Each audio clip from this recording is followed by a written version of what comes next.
Hello and welcome to Rates Ravings. I'm John from Room 100 and this is a review of all the things I did in February 2021. I have a lot less to talk about this month than I did in January from a mix of me rewatching old stuff that I don't really want to discuss, new stuff not coming out as frequently, or if it is coming out, me wanting to hold off until March to actually talk about it. Instead, I'm only going to focus on one thing for this episode, and in a rare turn of events, this is going to be the first and one of the only times I'm going to discuss a book on the channel. Everybody Has a Podcast Except You by Justin Travis and Griffin McElroy. Whether it's through one of their many podcasts such as My Brother and Me or Adventure Zone, through Griffin and Justin's time at Polygon with shows such as Monster Factory, or something sillier like a clip of the short-lived My Brother and Me TV show, or one of Griffin's old vines, there's a good chance that you know about these boys to some extent. At the very least, you have felt their influence in internet comedy. Honestly, I feel like a lot of their mannerisms or just certain phrases and words that they use a lot have really permeated internet culture and humor over the years, only recently being joined by the likes of Chris Fleming and Brian David Gilbert with the more musical take on comedy. With their years of creating content and a very strong dedicated fan base, it makes total sense that they would make this book as basically a how-to of the entire podcasting process, basically from writing down your ideas, producing it, and publishing it to the world. But this is a YouTube channel, so why am I even talking about this book? I think there's a lot of information and insights that this book can give that not only helps you if you're trying to specifically make a podcast, but really any kind of modern content on something like YouTube. Also, because they approach a lot of these topics from a self-proclaimed novice level, I wanted to add some of my own experience in the audio field and my own creative process for what it's worth. So I hope you're ready for what is essentially an extended book report. The book is split into 6 major sections, not including the intro and the outro, which walks you through the genesis of your own podcast. We of course start with pre-production, which is all about the conceptualization and the planning and laying the groundwork for your ideas. This topic is so broad and varies from person to person based on their idea that they kind of have a hard time talking about some of the specifics, and therefore I do as well. But they do cover a lot of really important points, a lot of good practices, and just ways to think about your projects as you are starting to form them, as well as the wives of the brothers lending some really great notes on research, which I think for the most part, if you have done any kind of higher education projects, won't be totally foreign to you. Especially for me, I did a research fellowship for a year and a half, so it was fairly standard stuff, but it is still really important knowledge and really good practices, like I've said before. Some important key points that they touch on in this chapter is setting a groundwork and not just jumping in blind and ignorantly confident in yourself and your abilities to entertain or talk about a certain topic. Structure is extremely important even in the early stages, especially in a format that is more of like a podcast or like a YouTube discussion. It's important to have a sort of structure that you can follow so that you don't just get totally lost and make not only yourselves but the audience forget what you're even talking about. This idea of structure also lends itself to trying to find consistency in putting out the episodes of whatever you're working on, which is something that I am still working on, and I do think it is important to keep in mind. Not only from the perspective of what would be smart for a release schedule, like how often do people want to get new episodes of this thing, but also from how much you can put out. Is it the type of thing that you think you can talk about every single week, or is it more of a monthly thing? Especially when other people get into the mix and you have to consider their schedules and their own separate creative endeavors. It's a very important thing to broach early on in this process. I think the most important point this chapter makes is trying to find the unique angle, which, I mean, in all honesty, is going to be near impossible with the internet as it is now. So much content is created all the time by all sorts of different people lending their own perspectives, talking about literally anything under the sun. And so a fully, truly unique thing is probably not what you're going to look for, but you want a unique angle and perspective. In this process, you also need to find a middle ground between passion project and content, for lack of a better word. You obviously need to be interested in and enjoy what you're talking about, otherwise it's going to come across clear as day that you're not interested and people won't come along for the ride. But you do need to consider that you are trying to appeal to a group of people who might not be in your exact niche, but you are still able to pull them in. So you need to, again, find a structure and an approach that is accessible while still being personal. For my personal experience that I would add to this chapter, the main thing I would say is that one of the biggest things that helps me in creating something in this early stage is trying to envision it as fully as possible. You don't need to know like everything that's going to happen in every second of the project. Like, you don't need to be writing 10 scripts ahead, but you do need to understand the general shape of the thing. If it's in a video format like YouTube, you can kind of envision the graphics that would go along with certain parts. The more important thing that I would say is just make something that you want to exist. All the stuff I make is because I didn't see exactly what I wanted to see out there, so I decided to make it myself. And sometimes you just gotta put ideas out there and see if you're able to make them work. A lot of times it's going to fall flat, but sometimes it works out, like me saying that I wanted to do a moveset making podcast and PK King finding that out of nowhere and coming along and helping me make it, and now we're going to be on our 10th episode. That said, when you do throw those ideas out there, make sure you have realistic expectations of who you can work with. Don't go tagging celebrities and hope that they'll jump on with you. Like, they have their own thing going on. Maybe try to work with other creators who are at your level of popularity or a little higher or lower. So the next chapter we would go into is the tools that you'll use to record your project. This was the section I was most interested in because it is what I'm most knowledgeable about. And honestly, a lot of the info that they give here is pretty consistent and good for what I would say a first level audio class would be. A lot of it talks about the different types of microphones and what you'll need to use them, and things like polar patterns, where it's picking up the sound from. I would add that I think it's Griffin who says he uses an SM57, like this little bad boy right here, which is, these are great durable microphones. Like, these are basically industry standard. But if you're recording voice specific audio content, I would definitely recommend a condenser microphone. It has a lot flatter of a frequency reception, so you're going to get a lot more even, clean audio. They also talk about the space that you're going to record in and talk about basic soundproofing that you could do while not making an entire home studio, and this stuff is definitely helpful as well. It's something that I don't really do. I would say the more important thing is just be aware of your surroundings. Try not to record next to like a main street, and be aware of basic background noise that you might be tuning out in everyday life. And again, just be present in the moment and watching out to see if there's something that you would have to redo. So I felt like it would be helpful to talk about my specific gear, just to kind of discuss why I use it and why it might be a good choice for you as well. The main microphone that I have that I always use is the Audio-Technica AT2020, which is a condenser microphone, so you need some extra stuff to make it work, but either way, it's a pretty standard but pretty good microphone. I've never really had issues with sound quality. Generally, the mic floats around $80 to $100. It depends mostly on the bundle, where it'll come with things like clips or a small microphone stand or pop filter. That is the other thing I will say, is for a microphone, you should definitely use a pop filter and not just the phone covering. A lot of times I've found that those basically do nothing. They talk about microphone stands. I really don't have anything specific to recommend here. The brand I use is on stage stands. That's what this is in front of me. It really doesn't matter a whole lot though. Just find something that works in your space,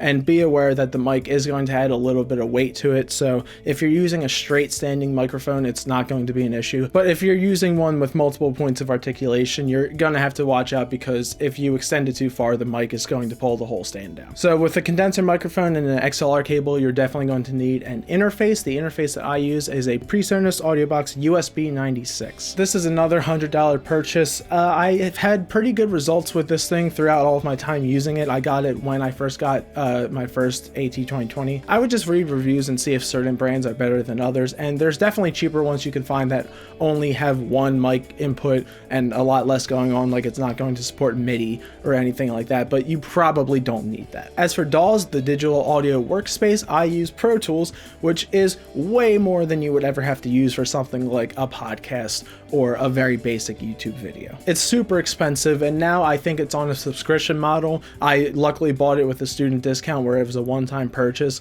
but it's just too much money. Don't get Pro Tools if this is more of a hobby thing or something that you're just starting out with. Audacity, which is what they mention and go in depth in the book, is the bare minimum.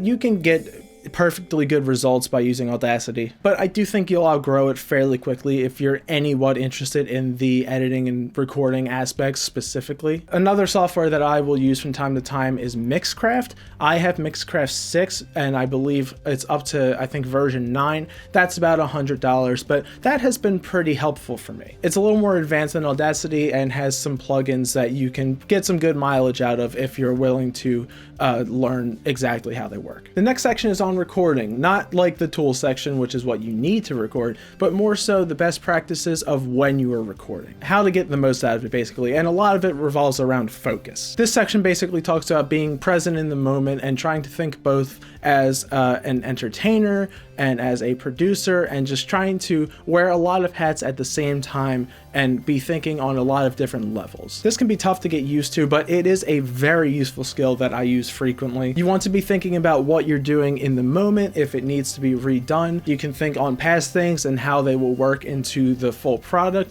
but you also need to be future thinking, especially in a podcast format, to try to guide the narrative and guide the conversation towards the best possible outcome. It's important in this phase to also remember your audience. Remember that there are going to be outsiders listening to this, so don't just fall into tons of in-jokes and like repeated humor that is great for a normal casual conversation, but is going to kind of alienate and be repetitive to listeners. And probably the most important part of information in this chapter is the idea of the recording persona, something I am still working on constantly. Again, it's not enough to just put a microphone in front of yourself and think that you will be able to entertain anyone who listens to your thing.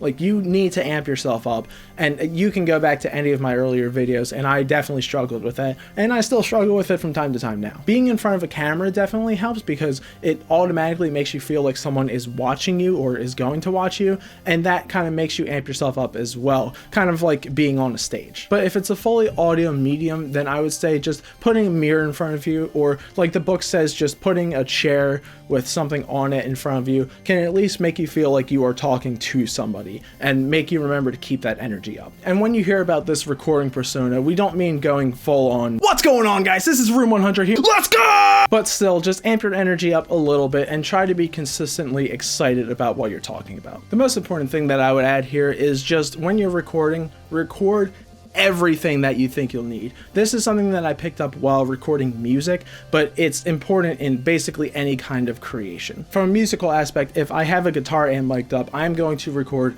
literally any part that I can on the guitar, because if I need it later in the mix, it's a lot easier to just pull it right up instead of having to go and record it all again. For a podcast, I would say that if you can guide the conversation in a new area that hasn't been explored yet, that you think might be interesting, then if it isn't, you can just cut it later, but at least you have that as a possibility. The next chapter is about editing, with topics such as doing multiple passes while editing your content and seeking constructive criticism. Basically, just try to approach it really critically and decide what's best. Don't be afraid to kill your darlings. There might be a flub or a cute little joke that you thought was funny, but it's just going to slow down the video or the podcast as a whole, and you gotta chop that out. Again, editing is something I basically went to school for, so I do have a couple tips for this as well. I would say if you're editing the voice, the most important frequency you want to look at is the 1K to 2K hertz. Basically, if you're using an EQ or an equalizer plugin that is going to boost or lower certain frequencies to make the voice sound even better, the 1K to 2K range is where most people's voice sits. That's where the punch is and where it's really going to pop through and make it audible. If you're looking for where a person's voice really is, basically just raise or lower it and see how much of the audio it gets cut out, and then find a good balance of raising or lowering it. If you're fully working on vocals, I would say you should also raise somewhere between 300 and 500 hertz. That's where a lot of really sweet bass stuff sits that doesn't sound too weird, but it just really fills it out. And when I say raising these, don't raise it by like 10 decibels or something. Raise it by like 2 at most. If you make it too intense, it's just going to sound gross and really hideous and make your vocals clip. Conversely, if you're adding music into the mix, like background music, these are the frequencies that you're going to want to cut to make sure they are not clashing with your vocals. And it's basically a really easy way to make sure that the vocals and the music are present and audible. This chapter also talks a little little bit about music, which is obviously a major thing for me, but you really aren't going to have to worry about it. For music that I don't create originally, I usually go to free stock music, and they have a pretty good selection. They don't always have what I'm looking for, but it's a good starting place at least. Freesound.org also has a lot of great user-made sound effects that you can pull from as well. If you are looking to use your own music, the easiest way to go about it is using any DAW's MIDI interfaces, and depending on the DAW you have, the sound quality of these is going to range from laughable to not actually that bad. Like Pro Tools has a pretty good selection, but even still, basically any brass or horn sound is garbage. The next two sections of the book mainly focus purely on the podcasting angle and very podcast specific publishing techniques, so it's a little bit harder to talk about in the broader sense, but there's still a lot of things that can be applicable to whatever you're creating on the internet. For example, the next chapter is about sharing and publishing your work, which is going to reference a lot of specific tools that you would use for podcasts, but it still touches on a lot of other things like interacting with fans and building a fan base. There's been a couple things that I've already tried to implement from this chapter that have honestly already started to work. One major thing is that when you're in the earlier stages of a project, you want to comment more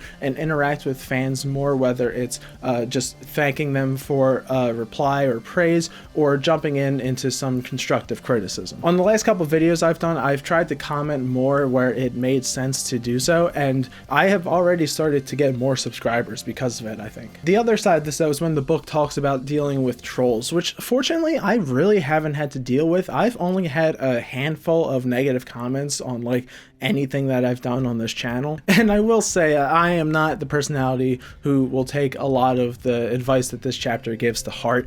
This chapter talks about how it could be helpful and constructive if somebody is criticizing something, that you can, jump in and thank them for their time, and sometimes that will turn them around and say like, oh, I didn't realize you would see this, but I appreciate you commenting on it. That can be a real thin line between actually being helpful or just being a waste of time and opening yourself up to more vitriol, I think. Most of the time I would advise to just ignore this type of thing. If it does honestly seem like good faith criticism, then I would engage with that and say, well, here's why I did this, but I see why you feel the way you feel. But sometimes you just can't argue with people. And when I said that I'm not the personality to go out of my way to say like, oh, thank you, I appreciate that you still took the time to watch this. I'm too much of a spiteful being, and sometimes I just want to go in and poke fun at it. And the final chapter is on monetizing, something I know nothing about, and you will surely not experience if you're just starting out on a podcast or YouTube or whatever. It does provide really good notes for how to get that situation started and the different options you can consider though, so it is obviously still worth your time. It talks about how ads work in podcasting, how certain crowdfunding options are better than worse than others. Again, it is still very knowledgeable from all of their years of experience. And the final thought the book leaves you with is to just do it, which I think is one of the most important things it is, because as this whole thing is trying to tell you, and what the brothers are trying to tell you, is it can be so easy to get into this. You really only need a baseline of equipment and expertise to just start doing it if you have an idea. And I absolutely do recommend that, whether it's a podcast or YouTube or whatever. Don't be intimidated by some of the awesome stuff that other people make. The first couple of things you make might be crappy. That's fine. You just gotta do it and get that experience, and the more and more you get into the process, the more you'll find ways to refine it, the more you'll find ways to write better, be funnier, perform better.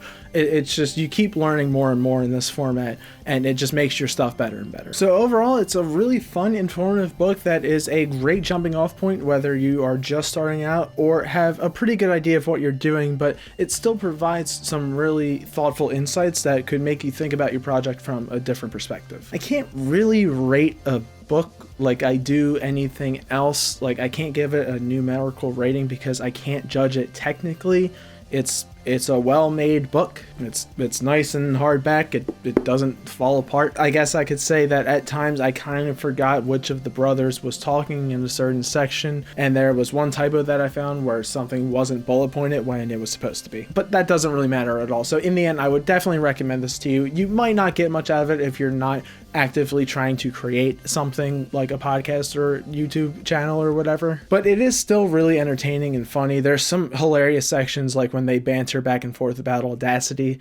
Just some of the little sidebar moments are really great. There's some really nice graphic stuff, whether it's like their little faces and their sidebars, or some of the examples with Audacity I think are really clear and could be very helpful if you're just starting out. So yes, highly recommend this book. And that's all. So a couple side notes. The only other thing I considered talking about in this episode was Bad Times at the El Royale, which came out a couple years ago, but I just recently watched. It is by the same person / people who did Cabin in the Woods, which is probably my favorite horror movie, and just like a really great movie. And Bad Times at the El Royale is a really enjoyable, really good movie. It's like an action suspense movie that is basically a send up of the Tarantino style, where it jumps around between a bunch of different people's perspectives and moves around in the timeline, so you're more and more understanding what's going on. And all the characters are really great. The story is really interesting. It keeps you guessing. For literally the entire movie, you are learning something new about what is going on with all of these characters and how it's all intermingling together.